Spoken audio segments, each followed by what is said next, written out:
Bonjour à toutes et à tous en ligne et dans la salle. Bienvenue à cet autre webinaire ouranotien. Pour le bon déroulement de la présentation, pour les gens en ligne, merci de mettre vos micros à muet. Et vous mentionnez qu'il y aura une période de questions à la fin de la présentation. Donc, dans la salle, conservez vos questions bien précieusement et en ligne, vous pouvez les inscrire dans le chat en cours de présentation. Pour celles et ceux en ligne qui souhaitent suivre le webinaire de 11 heures, je vous rappelle qu'il faudra vous déconnecter de celui-ci et vous reconnecter via un autre lien Zoom qui sera mis dans le chat. Alors, place à la première présentation intitulée L'adaptation équitable, état des lieux et démarche d'un labo vivant. Les conférencières sont Sophie Van Nest et Hélène Madénian. Sophie et Hélène sont respectivement professeurs-chercheurs et stagiaires postdoctorales au Labo Équité Climat à l'INRS.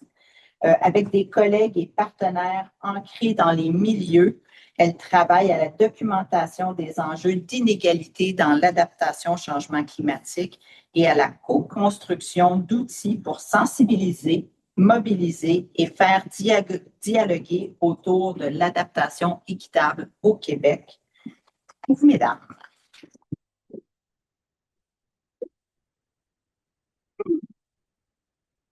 Bonjour tout le monde, en ligne et en présence. Hélène et moi, on est vraiment ravis d'être ici avec vous pour vous présenter les avancées des travaux de notre labo Équité Climat. Merci d'être parmi nous. Merci pour l'invitation, Nathalie.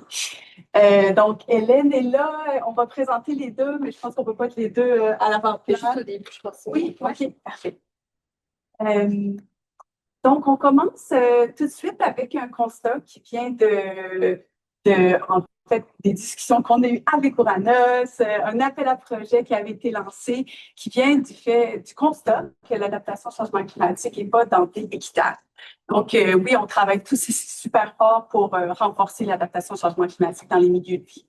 Mais il y a aussi un constat de la littérature scientifique et sur le terrain que des solutions d'adaptation au changement climatique peuvent amplifier les inégalités. Donc, il faut le prendre en compte dans notre application, dans la façon qu'on travaille.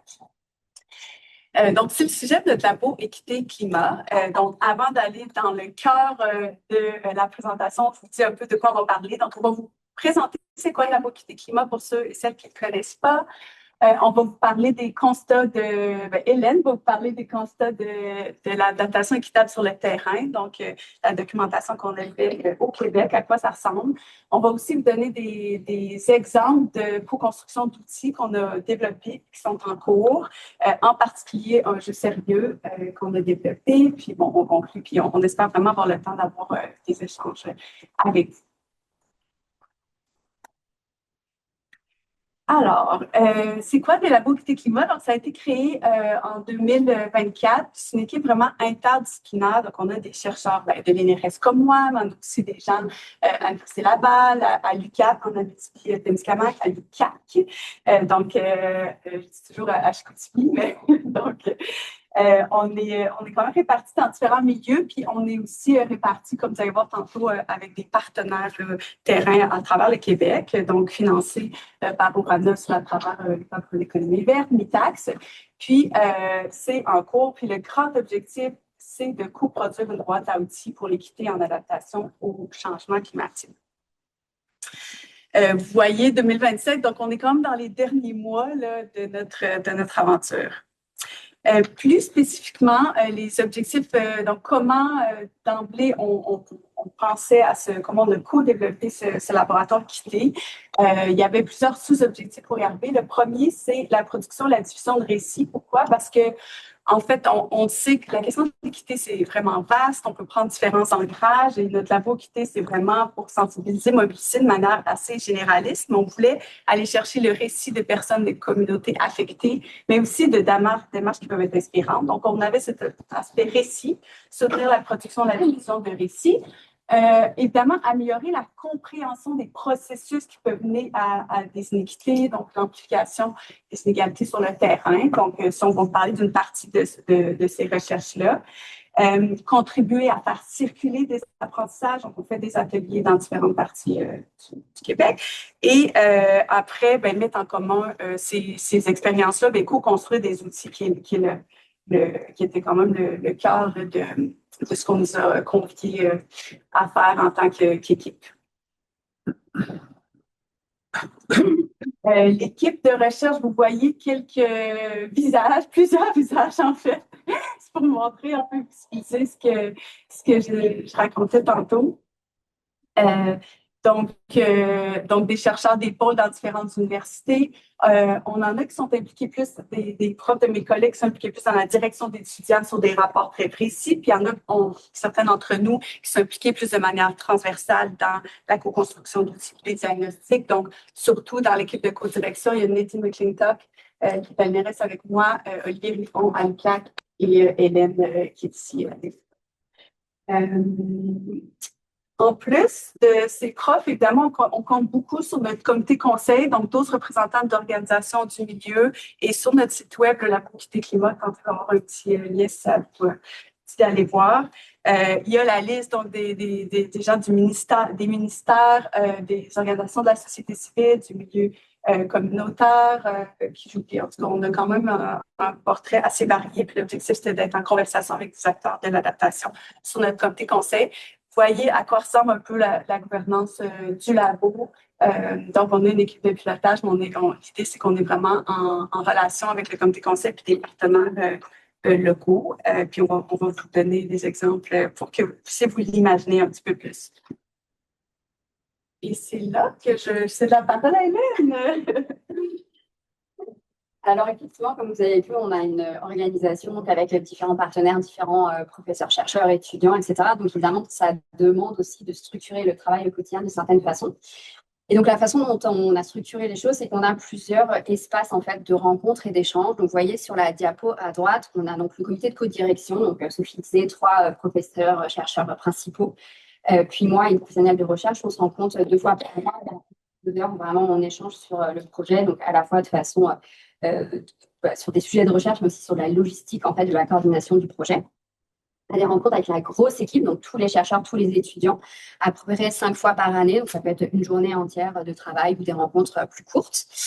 Des rencontres avec le comité conseil, donc ça a lieu 3 fois par année. Et finalement, des rencontres avec vraiment les stagiaires, où là, c'est vraiment le moment en fait, plus d'échanger sur leur projet de recherche, la méthodologie. Ça, c'est 1 fois par mois. Donc, ça demande quand même une grosse organisation, une grosse coordination.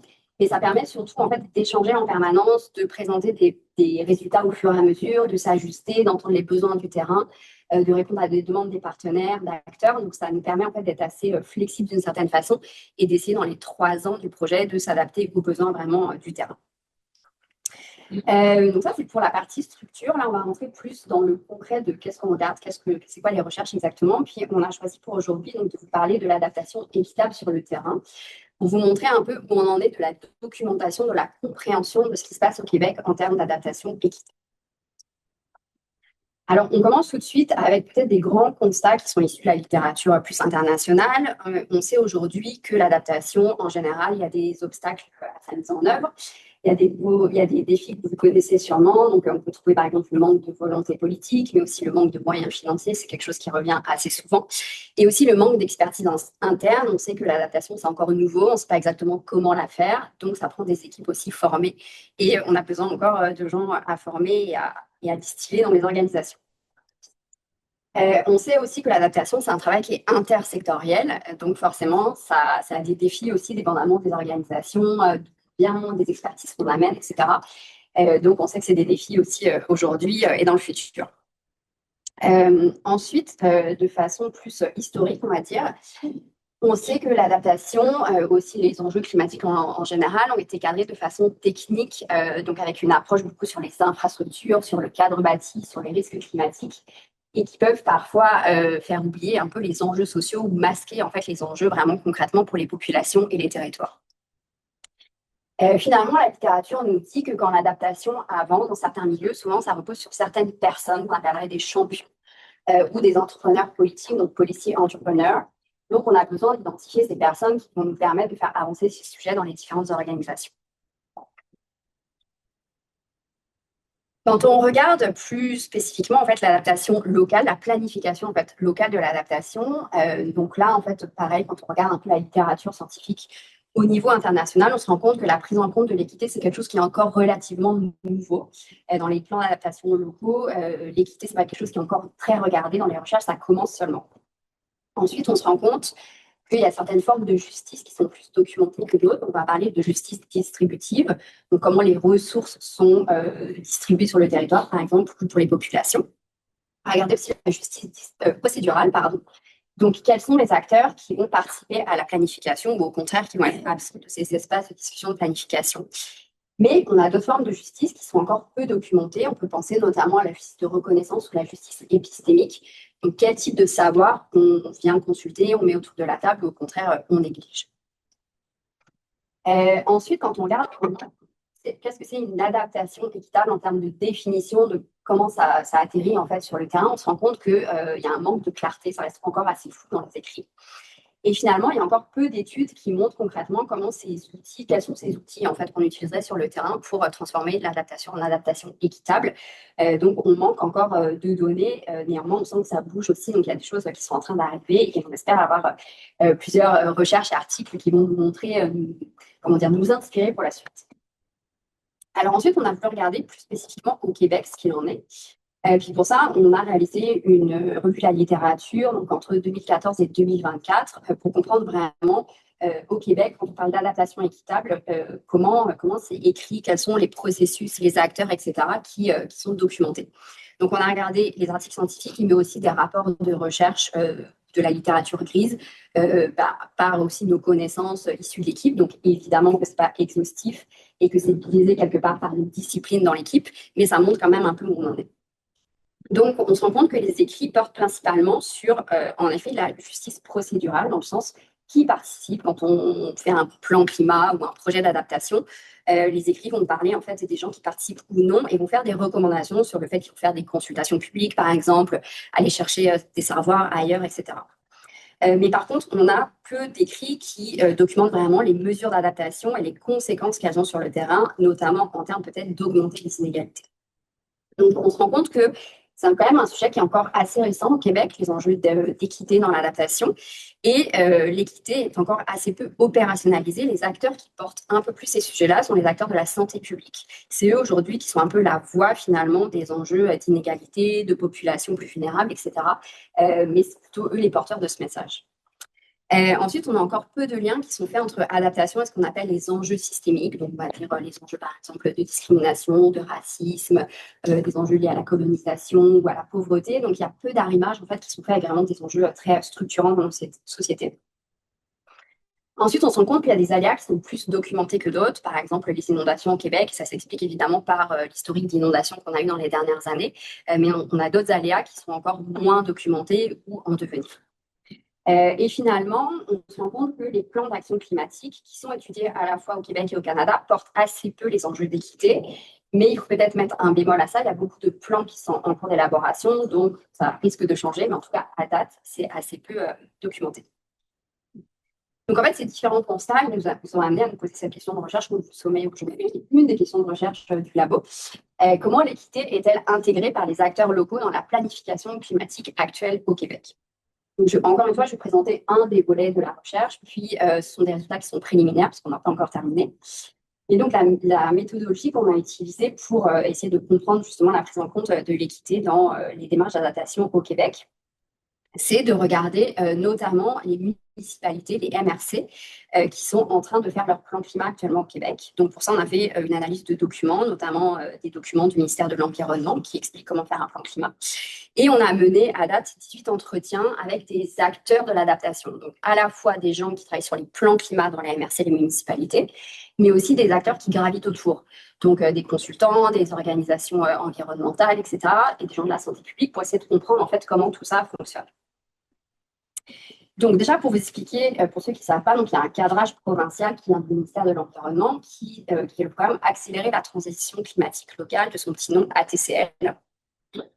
Donc, c'est un nouveau financement qui est apparu en 2024 qui, en fait, donne de l'argent aux MRC pour qu'elles puissent, en fait, faire de la planification climatique.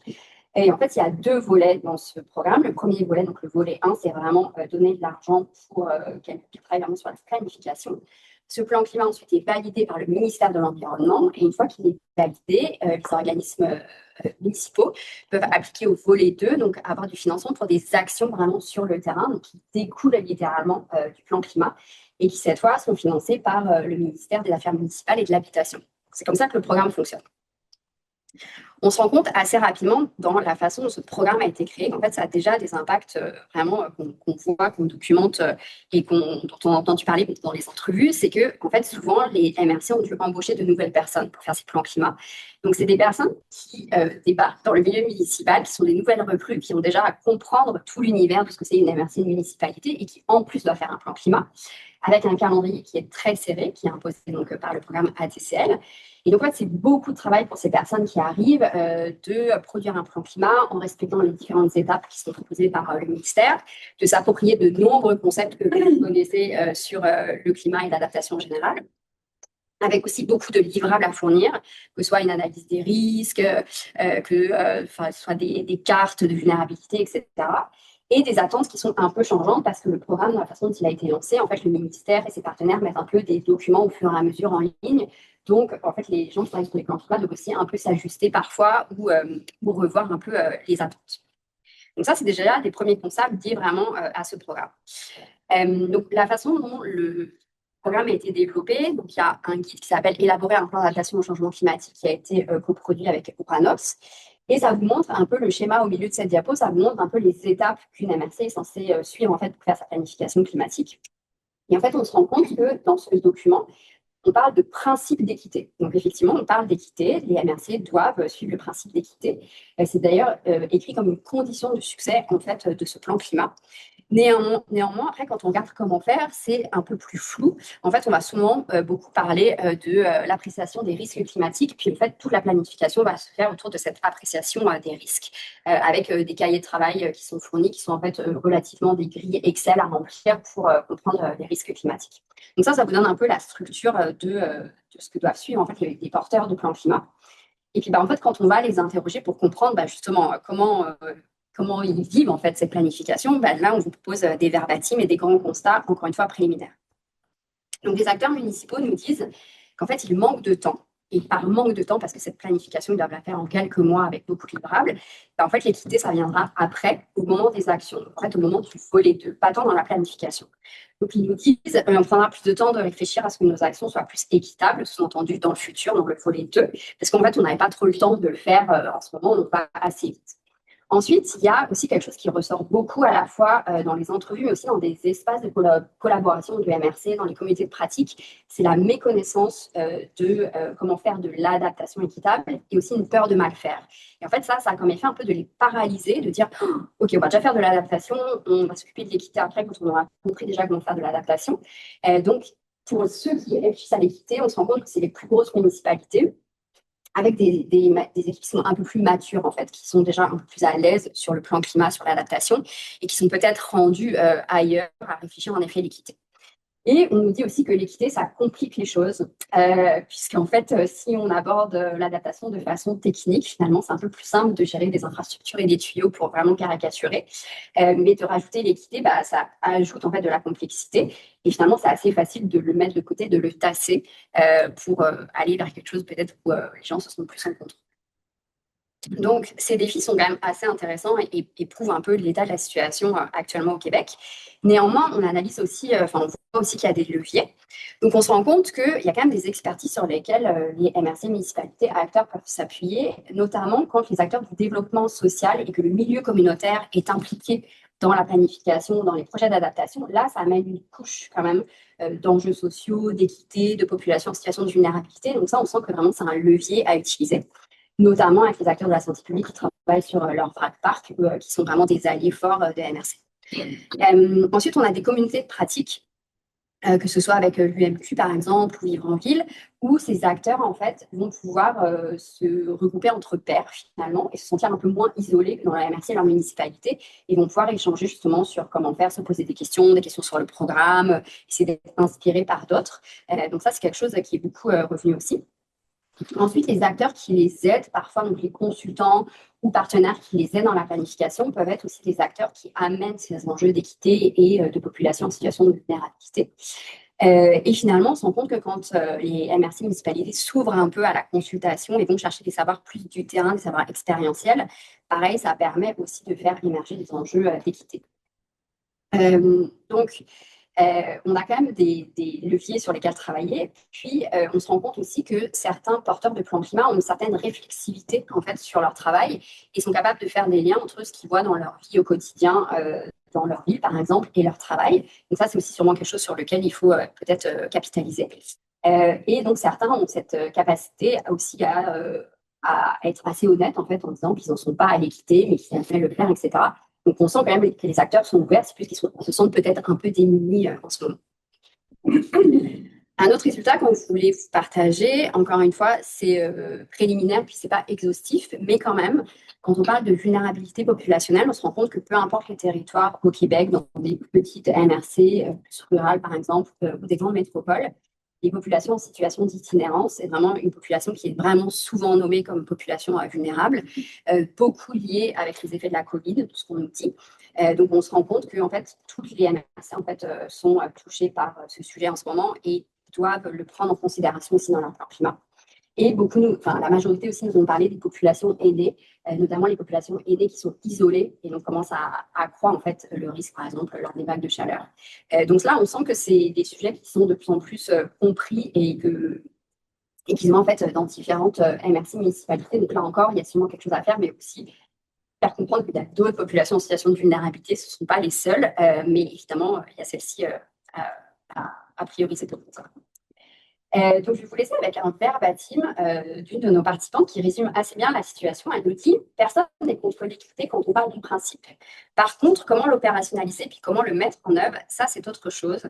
Ce n'est pas un critère parmi d'autres. » Donc ça résume vraiment la situation où on applique de l'équité dans l'adaptation. On est motivé à le faire, mais en fait, on ne sait pas vraiment comment le faire. Donc, aidez-nous. Et donc là, ça fait le lien avec la suite de la présentation que Sophie va continuer sur des outils qu'on développe. Rebonjour. Donc, justement, je mets une petite coquille dans notre titre. Justement, le labo équité visait à co-construire et pas co-construire des outils pour répondre à ces défis. Donc, je me lance pour vous présenter un peu une vision globale de ce qu'on a développé, mais évidemment, on n'aura pas le temps de tout parler, mais donc on va vous en présenter des spécifiques, mais n'hésitez pas dans la période de questions si vous avez des questions, commentaires. Donc, on commence en fait en vous présentant une série d'outils spécifiques qui a été développés dans notre labo et qui visent à en fait un peu démystifier l'adaptation équitable en séparant deux étapes. Donc, la première, c'est vraiment de repérer les angles morts et dans le langage de l'adaptation, c'est vraiment les risques de maladaptation. Donc, de développer les compétences en premier lieu de c'est quoi nos angles morts, c'est quoi les risques de maladaptation. Je reviendrai sur le terme tantôt, puis comment il est compris sur le terrain. Puis après, comment on fait pour saisir les leviers pour faire des gains en matière d'équité? Et donc, une série d'outils justement vise à vraiment travailler ces deux moments en termes de compétences dans le milieu de l'adaptation.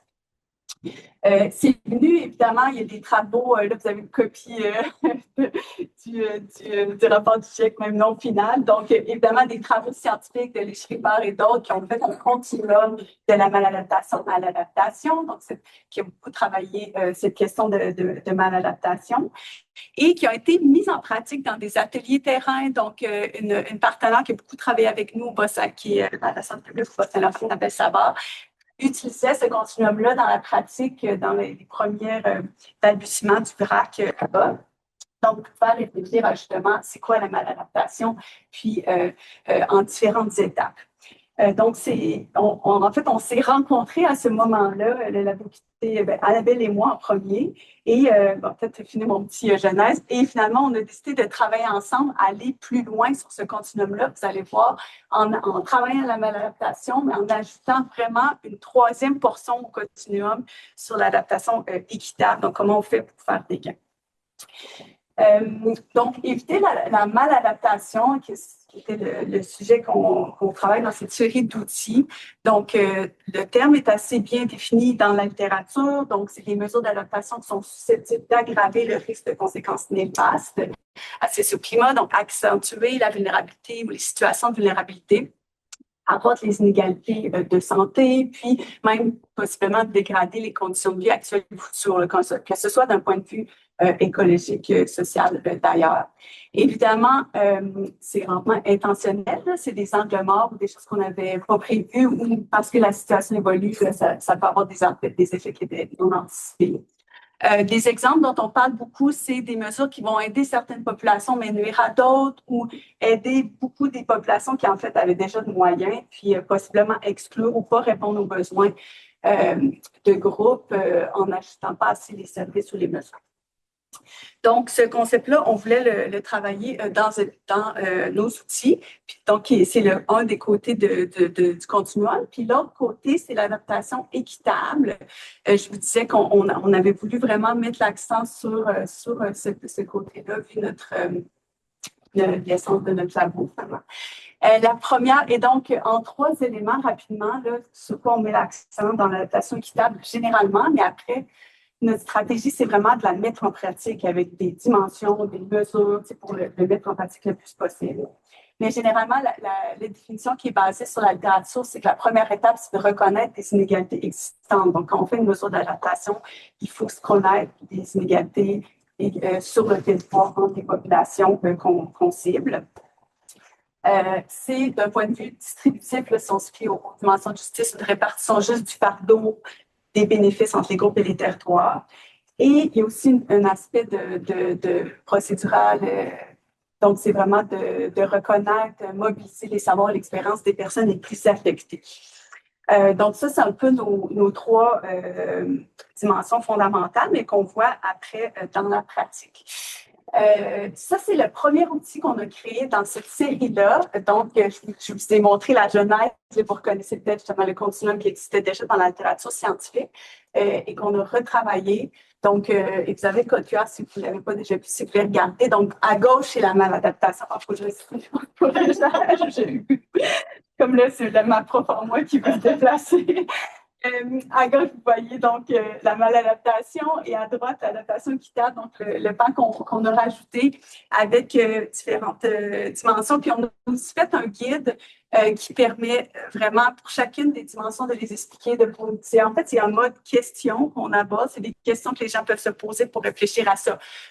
Donc, sur le processus, c'est quoi mes risques de maladaptation d'angle mort? Après, sur les inégalités sociales de santé, c'est quoi les risques d'accroître l'écart entre les groupes sociaux? Je ne pourrais pas les passer un après l'autre, mais vous voyez l'esprit. Puis, on a voulu vraiment ajouter une ligne de plus, comme je disais, sur quelles questions on peut se poser pour saisir des leviers d'amélioration continue, finalement, du point de vue de l'équité. Quel côté à droite? Après avoir développé ce continuum-là qui a beaucoup circulé, et en fait, on s'est rendu compte qu'il a beaucoup circulé dans les directions de santé publique et que c'est les équipes de santé publique qui les présentaient ensuite au MRC. Donc, ça a passé par là le chemin. Certaines municipalités nous ont aussi contactés directement. On s'est rendu compte qu'il y avait un besoin. On se faisait contacter pour monter des ateliers ou finalement, une mise en pratique, si on ne voulait pas juste le guide, mais est-ce qu'on peut aider à avoir plus d'espaces de discussion autour de ça? Et donc, au début, on s'est dit, on va créer un canevas d'atelier, puis là, pour le bio, puis nos partenaires, le Centre public de capital national et Bas-Saint-Laurent, on a décidé de faire un jeu sérieux sur l'adaptation équitable. Donc, des jeux sérieux, ça se développe de plus en plus dans le champ environnemental. Vous connaissez sûrement d'autres. Et donc, on se met en situation, vous êtes dans la municipalité de Mont-la-Rivière, la municipalité vous consulte sur une proposition de mesures d'adaptation pour vos expertises en matière de climat et d'équité. Et la question, le défi auquel on met au jeu les participants, c'est comment est-ce qu'on évite des pièges, comment on anticipe des angles morts, puis comment est-ce qu'on peut faire mieux. Donc, pour vous montrer un peu, ça ressemble à quoi? On a une petite carte, on a différentes versions selon les territoires où on va. On a différentes mesures aussi qui peuvent être mises au jeu, mais à chaque fois qu'on joue au jeu, on choisit une mesure avec les organisateurs terrain. Et je vais vous les présenter, les différentes qu'on a tantôt rapidement. On a aussi des cartes, en fait, saviez-vous qui viennent de la science au Québec ou de données de la littérature grise. Donc, quand les gens jouent, ils peuvent piger à tout moment, révéler une carte. Oh oui, mais saviez-vous que, puis là, c'est pour nourrir un peu les interactions pour des gens qui seraient plus timides ou pour amener des composantes dans la conversation pour l'enrichir. Donc, ça, c'est d'autres exemples de cartes avec quoi ils repartent à la fin. Ça vous donne un peu une idée du plateau de jeu. Et nos objectifs, en fait, c'est les mêmes que depuis le début, de développer des compétences et des réflexes sur l'adaptation équitable et des risques de maladaptation. En même temps, avoir un contexte assez ludique et convivial parce que, bien sûr, ces enjeux-là peuvent être assez délicats et les gens peuvent, Hélène le nommé, je pense, parfois, elle va se sentir comme j'ai peur de mal faire et tout ça. Donc, notre esprit, c'est vraiment, on est dans justement qu'est-ce qu'on peut faire de mieux sans jugement, comment on fait on est aussi une équipe, on travaille ensemble. L'objectif aussi, c'est de mettre en dialogue une diversité d'expertise. Donc, des fois, le gars ne va pas se sentir compétent, mais l'autre personne, donc on travaille vraiment sur l'intelligence collective, puis que les gens apprennent à se connaître leur expertise multiple là-dessus, au sein d'un territoire. Donc, on peut éviter les municipalités, la santé publique, les organismes communautaires, puis en fait, ça crée aussi une synergie puis un sentiment qu'ils peuvent ensemble, en fait, avoir différents côtés de cette problématique-là et aussi identifier leur angle mort à la fin. Oups, c'est peut-être que dans notre équipe, si c'était ça notre équipe réelle, peut-être qu'il nous manquerait quelque chose sur tel élément. Et évidemment, influencer des projets de planification spécifiques, c'est-à-dire qu'on le fait la plupart du temps dans les contextes où les acteurs sont en train de travailler dans une démarche de planification climatique. Et même si ce n'est pas une mesure, nous, c'est un cas fictif, mais l'objectif, c'est de pouvoir transposer. Et on a vu des cas, les gens nous sont revenus sur « Ah oui, ça m'a fait réfléchir, je suis capable de transposer. » Donc, c'est ça notre objectif. C'est un développement de compétences pour transposer dans leur propre démarche. Donc, je vous présente un petit peu la ligne du temps rapidement. Donc, on a co-construit le jeu justement avec des partenaires et des laboratoires en innovation ouverte, avec plusieurs tests. Et on l'a fait donc, dans différents milieux à la Ville de Québec, avec un groupe varié de ministères, milieux communautaires. On l'a fait aussi à Roberval, en Estrie, au Saguenay, donc dans différents milieux. Et là, en juin, on a comme une séquence 3 de suite à Montréal, puis à Longueuil. Puis dans le fond, je vous dis ces étapes-là parce que notre posture au Laboquité, c'est de s'améliorer au fur et à mesure. Puis on le faisait de 2 manières, c'est-à-dire qu'on ajuste nos outils. Une manière, c'est qu'on a développé des mesures, puis on ajustait le vocabulaire pour que ça fasse sens avec les démarches terrain et qu'on apprenait sur les interactions qui se créaient. Et on a créé des nouvelles mesures qui suscitaient susceptibles de susciter des échanges intéressants pour les acteurs. Donc, on a commencé avec une mesure d'adaptation autour du verdissement, réfection de parc et la distribution de climatiseurs. Inspiré du cas de la Colombie-Britannique, ça a été assez... Ça, c'était notre mesure la plus polarisante, je vous dirais. Et ensuite, on a une halte climatique, corridor vert, et là, on a beaucoup travaillé différentes variantes de halte climatique. Et on va avoir une variante parc éponge. On a aussi travaillé des variantes vulgarisées. Donc, vous voyez, bonification du jeu. On observe aussi au fur et à mesure. Alors là, et je vais en reparler tantôt rapidement, là, c'est vraiment un mix de...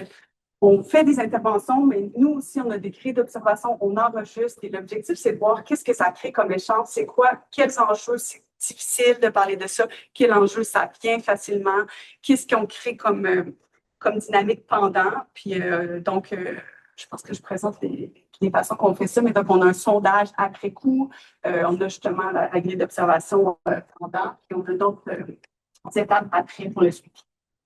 Donc, les résultats préliminaires, encore une fois, donc sur l'appréciation et les apprentissages, ça c'est juste, disons, par exemple, issu du sondage. Alors là, je sais le nombre exact là, de répondants. Je ne sais pas si je l'ai mis en note. Ah oui, donc là, pour l'instant, on parle de juste 30 à 40 répondants qu'on a analysés parce qu'on n'a pas analysé la dernière page. Puis, c'est pas tout le monde qui répond, mais pour l'instant, il y a peut-être, je ne sais pas, 150 personnes qui ont fait le jeu. Puis, il y a peut-être c'est ça, le tiers qui répondent au sondage, puis on n'a pas la dernière partie. Mais donc, les apprentissages de ça sur la notion de maladaptation en particulier, c'est nouveau pour le tiers des répondants. Et c'est la notion la plus nommée sur le plan des apprentissages. Parce qu'il y a aussi, donc, il y a des questions sur dans le sondage de la maladaptation, l'adaptation équitable, mais aussi les différentes dimensions, vulnérabilité, exposition, tout ça. Donc, ça, c'est intéressant comme constat. Qu'est-ce qu'on voit aussi, c'est que le côté appliqué du jeu est vraiment apprécié de partir d'une mesure concrète, la carte des exemples, mais que en même temps, c'était vraiment apprécié qu'on adapte le matériel parce que je ne sais pas, quand on l'a fait à Roberval, le parc, là, on a eu des apprentissages sur OK, non, on ne parlera pas d'un parc. C'est des choses auxquelles on peut s'attendre, puis on s'était préparé en partie, on avait changé totalement la carte et tout, mais c'est jamais assez. Donc, il nous faut un retour terrain pour vraiment ajuster à différentes situations régionales. D'ailleurs, on a créé une nouvelle mesure enrochement avec les partenaires pour être plus. Bref, ça évolue selon les réactions. Je vous ai dit que la mesure de climatiseur est plus polarisante. Et finalement, je finis là-dessus, c'est que ce qui est vraiment apprécié, c'est d'avoir un processus un peu plus structuré de discussion. On discute, c'est convivial, mais il y a des étapes claves. Les gens, après, ils repartent avec quelque chose. Il y a le guide, il y a les dimensions, puis c'est comme là, l'aspect, je veux me raccrocher sur quelque chose. Bien, après, ça a été apprécié d'avoir une espèce de cadre de discussion qui reste après. Puis, on va vouloir évaluer par la suite si les compétences sont transférées dans des planifications concrètes, mais ce qu'on entend de retour direct du sondage, pour l'instant, c'est assez positif. On arrive bientôt à la fin de notre temps, mais je voulais situer qu'on a évidemment une boîte à outils beaucoup plus large et on la sépare en 3 grandes sections pour l'instant. Donc, il y a une première partie de la boîte à outils qui est plus de sensibiliser, former, s'éveiller. On a des webinaires, on a aussi des capsules audio. Quand je vous parlais des récits de départ, ça s'est concrétisé dans des capsules audio. Et là, vous avez les 3 premières qui sont sorties, puis on va en avoir 4 ou 5 autres. Donc, avec justement des démarches terrain puis des personnes qui sont affectées. Ensuite, on a toute la partie échanger et dialoguer. Donc, le jeu sérieux, ça s'inscrit là-dedans, les outils de réflexion, les canevas d'atelier. Puis, on a aussi des outils qui sont plus sur l'analyse, aiguillés, planifiés. Donc, dont une série de rapports qui viennent vraiment des étudiants là, sur des angles morts de l'adaptation, des fiches d'analyse, même créer Excel, un peu de formalisation de comment on peut intégrer l'équité dans l'adaptation. Je voulais quand même essayer de donner des exemples parce que des fois, c'est un peu qu'est-ce qu'on peut dire par co-construction, ce mot à la mode. Et donc, on a voulu vous donner 3 stratégies parce qu'en fait, on est aussi une équipe vraiment diversifiée au Labo Équité Climat, puis on a des stratégies différentes, puis on apprend beaucoup de l'un et l'autre. Donc, je vous donne 3 exemples.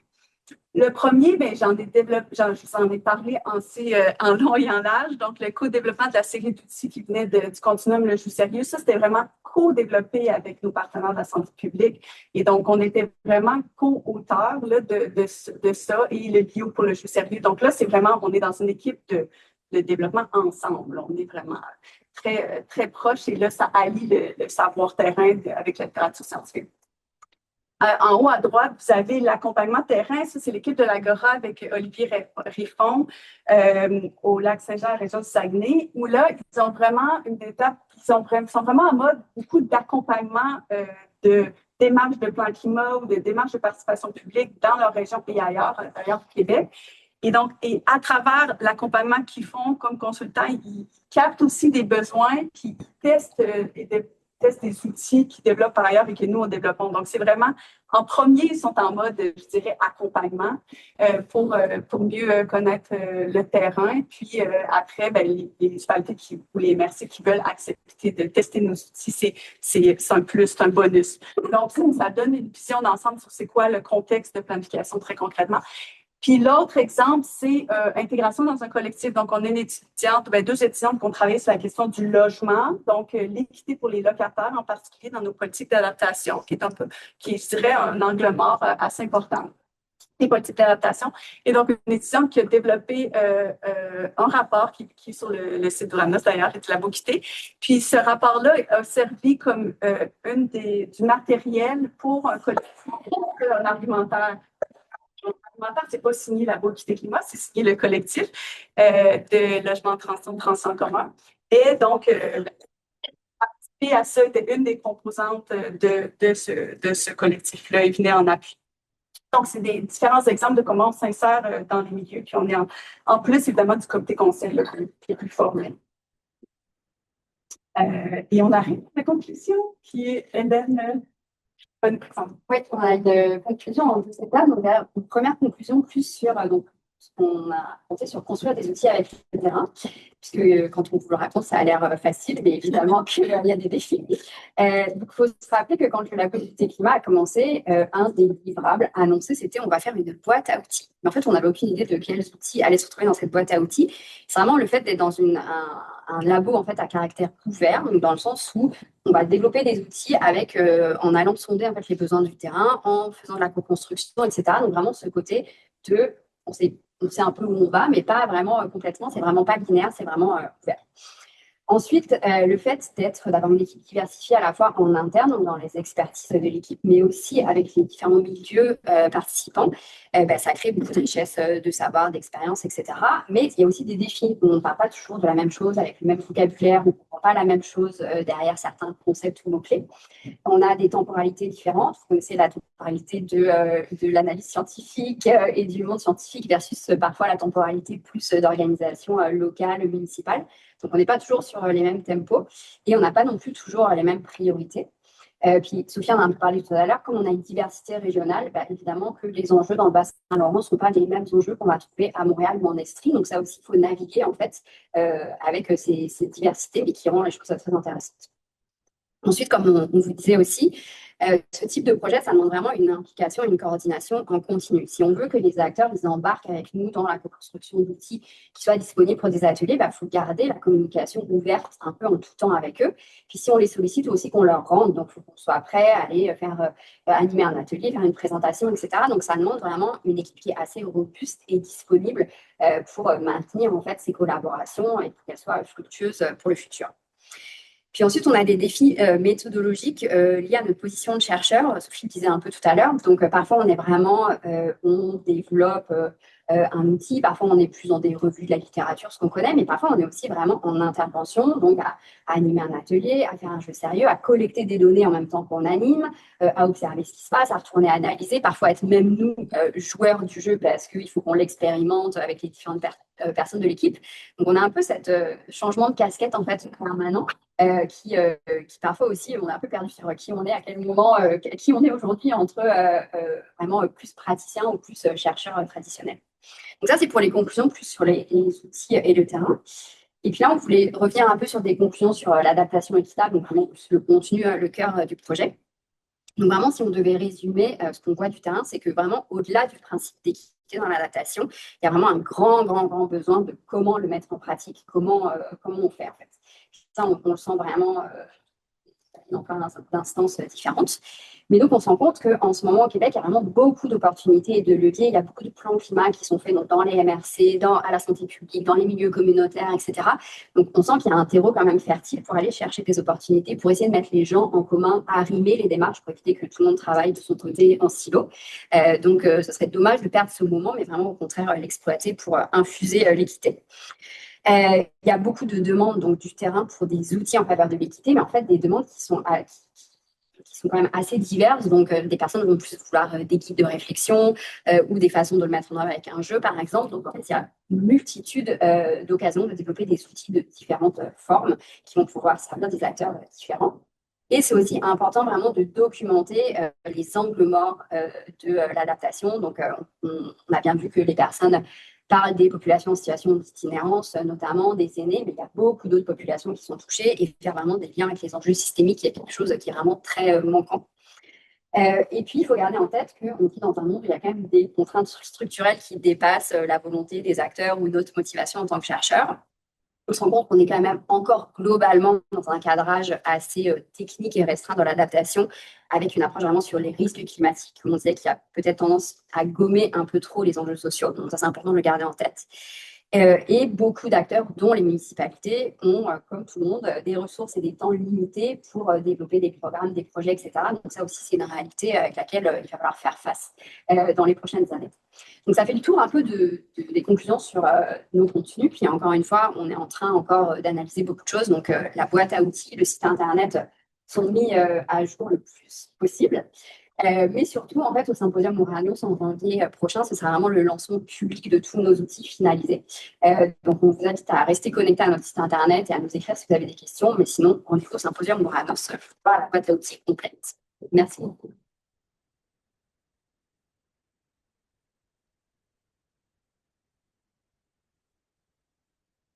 Merci. Merci de cette présentation-là. On va maintenant passer à la période de questions. Donc, j'irai peut-être d'abord dans la salle. En ligne, pour l'instant, j'en ai pas. Donc, s'il y a des gens en ligne qui veulent poser des questions à nos deux conférencières, n'hésitez pas. En salle, Alexandre? Oui, merci pour la présentation. Je suis vraiment aimé là. Ça permet de briser un peu notre vision binaire, de dire ceci est équitable, ceci n'est pas équitable. Donc, la vision continue en étant bonne. On a parlé, c'est ça que tout le monde est pour l'équité, qu'après, c'est dans l'opérationnel que ça se complique.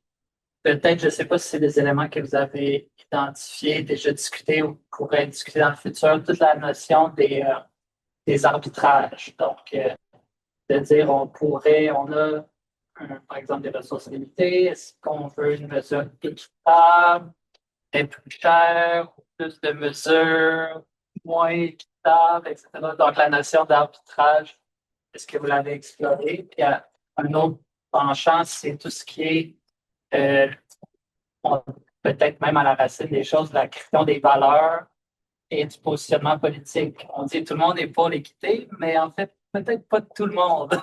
Donc, ça, c'est peut-être quelque chose, je ne sais pas si vous l'avez étudié un peu. Voilà. Sur l'arbitrage, j'avais un exemple. Quand il est question d'arbitrage, en fait, encore une fois, les gens vont être en demande d'outils. Comment faire le meilleur arbitrage? Puis là, on voit qu'il y a des exemples comme avec la ville de Montréal, qui travaille sur l'équité territoriale et l'indice d'équité des milieux de vie. Et donc là, il y a d'autres villes qui vont faire pareil, comme Laval et Longueuil, par exemple, qui veulent s'en inspirer. Donc justement, comment on superpose des couches en fait, de données sur une carte pour pouvoir faire des arbitrages éclairés il faut aller potentiellement intervenir ou investir dans des quartiers qui sont plus défavorisés. Et en fait, on voudrait des îlots de fraîcheur partout, mais peut-être qu'il faut aller faire des îlots de fraîcheur aux endroits où il y a des gros îlots de chaleur, par exemple, et une population plus vulnérable.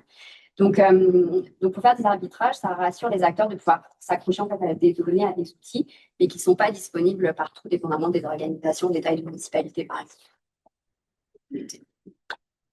Oui, moi je dirais qu'en fait, à travers les outils comme ce que je vous ai présenté, une des choses qu'on essaie d'amener, c'est que si on a une vision d'adaptation équitable, on est plus efficace aussi. Dans le sens que si on apprend à cibler les populations qui en ont plus besoin, on va avoir des mesures qui sont plus ciblées plutôt que les avoir étendues pour toute la population. Par exemple, si je donne l'exemple, distribution de climatiseurs, justement, le cas qui était pas l'argent, on a dit, bon, l'exemple en Colombie-Britannique, puis finalement, il y a eu une distribution, offre de distribution de climatiseurs gratuits. Mais bon, on n'a pas pris en compte, on n'a pas priorisé nécessairement des personnes qui avaient des problèmes de santé préexistants. On n'a pas pris en compte les rapports de pouvoir avec les locataires propriétaires. Les locataires, souvent, se sont fait refuser. Bon, c'est une grosse histoire, mais si on apprend avec des alliances avec la santé publique, c'est beaucoup de ça aussi qu'on fait la promotion et avec des outils que nous, on propose. Si on apprend à vraiment cibler les populations qui en ont plus besoin, les écarts, comme tu disais, dans les services en termes d'équité territoriale, ben, en fait, on est plus précis. Nos investissements vont où ils doivent aller. Et donc, je trouve que ça revient l'argument de l'arbitrage qui est comme si c'est plus équitable, ça coûte plus cher. Mais en fait, si on cible bien, on va mieux répondre à nos objectifs avec le même montant d'argent. En tout cas, c'est ce qu'on essaie d'amener. Puis c'est un développement de compétences de comment on cible bien avec nos partenaires. Puis évidemment, ça, c'est un apprentissage toujours à faire, mais voilà. Sur les valeurs et le positionnement politique, ben, rapidement, moi, je dirais que, évidemment, les entrevues qu'a fait Hélène, c'est avec des gens qui sont engagés pour travailler sur un plan climat. Donc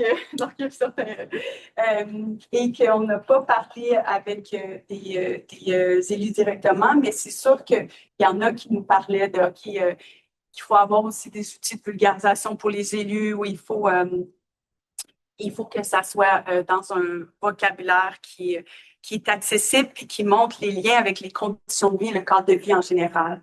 Et pour justement éviter que l'adaptation équitable au changement climatique soit associée à, même si évidemment c'est politique, c'est un changement de société, donc on s'entend qu'il y a du politique là-dedans. Moi, vraiment, il y a du politique, il y a des valeurs et tout ça, mais pour éviter que ça soit associé à certaines identités politiques précises, d'avoir quand même, dans les exemples qu'on donne, puis la demande qu'on a, qu'on ne sait pas encore vraiment comment on va opérationnaliser, je pense, c'est d'essayer d'avoir certains outils très vulgarisés qui relient l'adaptation équitable évidemment à l'amélioration des conditions de vie et de la qualité de vie.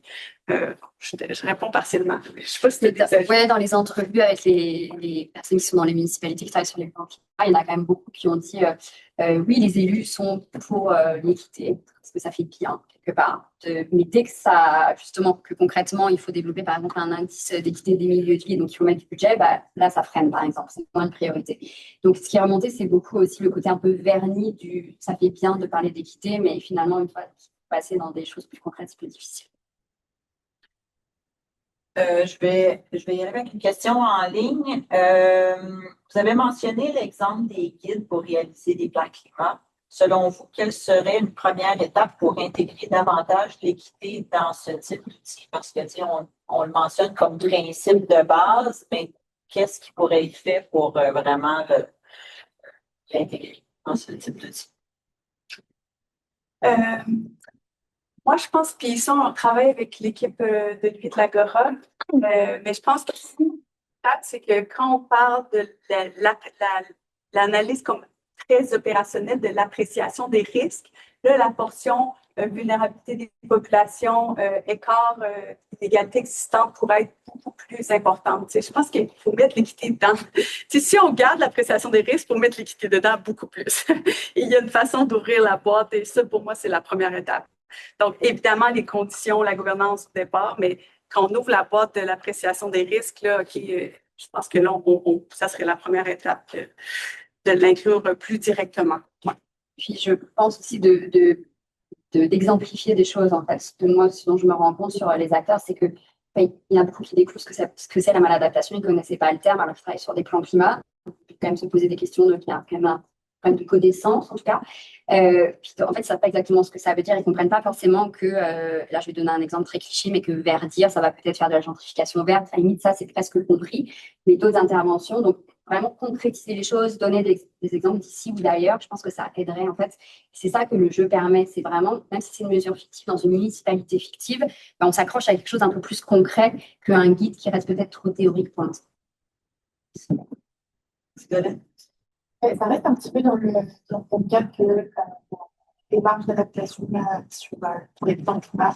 Mais je me demandais, là, on parle de comment intégrer ça dans l'évaluation, puis ensuite le choix des mesures, etc. Mais au niveau du suivi des mesures, c'est qu'aujourd'hui, on a quand même peu d'informations sur la bonne de l'adaptation, puis l'adaptation équitable, j'imagine que c'est pareil. Je me demandais, à travers votre travail de co-construction, vos activités de co-construction, est-ce que vous avez développé des indicateurs de l'adaptation équitable? Ça paraît essentiel, puis je pense que mais vous avez déjà parlé d'un type d'équité territoriale qui est développé, mais j'imagine que c'est plein d'indicateurs pour mesurer par rapport aux mesures qui vont être mises en place. Spécifiquement, est-ce que vous avez été élaboré comme un kit de recommandation de comment vous auriez concrètement les effets des mesures qui permettent d'inclure l'équité? Ben, c'est la partie difficile que nous, on est arrivé au bout, comme on n'a pas assez de temps et de ressources pour aller jusque-là, mais on sait que c'est un besoin absolument essentiel. Tu sais, on l'entend, mais disons qu'une des. Donc, on l'a entendu, évidemment, du milieu municipal. Je m'excuse, Sophie, je vais juste interrompre. La question, parce qu'ils disent qu'ils n'ont pas bien entendu. La question était autour des indicateurs de justement est-ce que vous allez développer ou est-ce que le labo Équité Climat développe des indicateurs pour mesurer cette équité dans l'adaptation, justement. Donc, je te laisse poursuivre. Donc, tu sais, les outils qu'on a sont proches un peu des marqueurs. Moi, je parle de marqueurs plutôt qu'indicateurs, mais dans le sens mais c'est plus des marqueurs pour faire des formes d'auto-évaluation, mais on n'a pas fait des grilles formelles d'indicateurs et je ne sais pas si on va se rendre là, parce qu'il y a une réflexion à avoir assez sur comment tu fais ça, un indicateur. Puis pour l'instant, on n'a pas réussi à l'insérer dans nos. Tu sais, c'était pas dans nos objectifs de départ, mais ça aurait pu être dans boîte à outils, mais disons qu'on déborde de nos capacités actuellement, on a beaucoup de demandes. Mais un des endroits où on travaille quelque chose de proche de ça, c'est dans justement une co-construction avec Transition en commun, où il y a Collectif Résilience qui voulait travailler sur des marqueurs de résilience climatique équitable. Et en fait, on est parti de notre continuum, puis là, on travaille vraiment avec les acteurs communautaires, mais c'est plus des marqueurs pour voir les projets de résilience climatique dans les communautés. Justement, c'est quoi les marqueurs qui pourraient favoriser le financement la reconnaissance mutuelle entre bailleurs de fonds d'initiatives locales et les initiatives locales qui disent, ben nous, si on veut aller jusqu'à l'équité, on a besoin de tel moyen. Donc, c'est dans ce contexte-là qu'on a réussi à avoir une collaboration, mais je dirais que généralement, il faut le développer, mais je ne suis pas sûre qu'on s'y rend. Mais c'est un important projet pour la suite. On va s'arrêter ici. Parce que on va passer à l'autre webinaire bientôt. Juste mentionner que l'enregistrement du webinaire va être disponible sur le site web d'Ouranos dans les prochains jours. Donc, page d'accueil complètement en bas, vous avez webinaire. Donc, ce sera là. Merci encore, Sophie et Hélène. Et merci aux participants dans la salle et en ligne. Donc, une bonne fin de journée à tous.